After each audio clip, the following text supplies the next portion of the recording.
Hello chicks, hello ducklings, it's story time again, and today's story is this one. It's called Space Walkies, and I thought as we've got a space theme for the next couple of weeks, I shall be popping in a couple of space themed stories for us to enjoy. So sit comfortably and I will begin. Bailey was Orson's dog, and Orson was Bailey's boy. Every day Bailey loved to sniff out new adventures.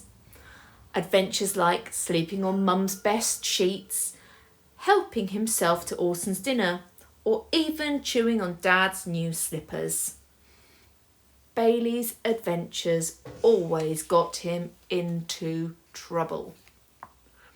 Bailey's favourite adventure was exploring the neighbours' gardens. He particularly liked the garden at number 12, the one that belonged to a famous astronaut. One day, a gigantic space rocket was parked on the astronaut's lawn.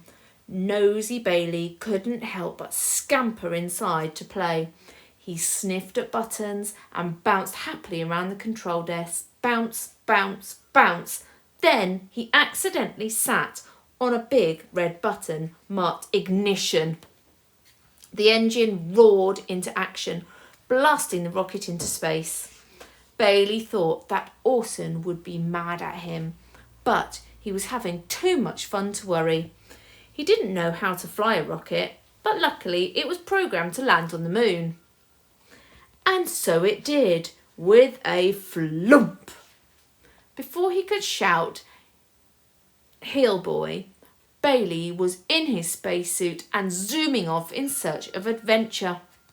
Minutes later, Bailey came shooting back from the other side of the moon. He'd found some new friends to play with, shiny robot pooches and their equally shiny owner. "You're a long way from home, aren't you, boy?" beeped the robot owner. Bailey whined sadly at the thought of home. Orson would normally be walking him in the park about now. He missed him terribly. "Don't be sad," said the robot.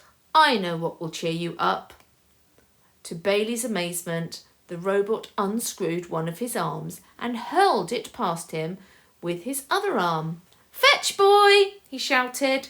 Unable to resist fetching the stick arm, Bailey chased after it as it hurtled through space towards Earth. Faster and faster went Bailey, tumbling towards Earth at incredible speed.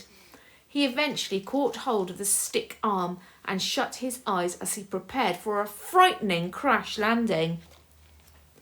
When he opened his eyes, however, he was tucked up in his basket with Orson at his side. "Oh, never run away again," he thought, looking up at his friend. Bailey had dreamt the whole thing. He would be much happier with normal walkies from now on.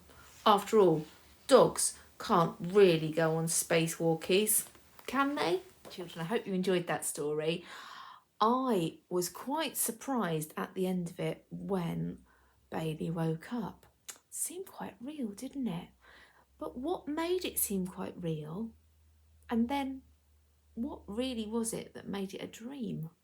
I wonder if you can work that one out. Anyway, it's time to go now. Have a lovely evening and I will catch you tomorrow for another story. Bye.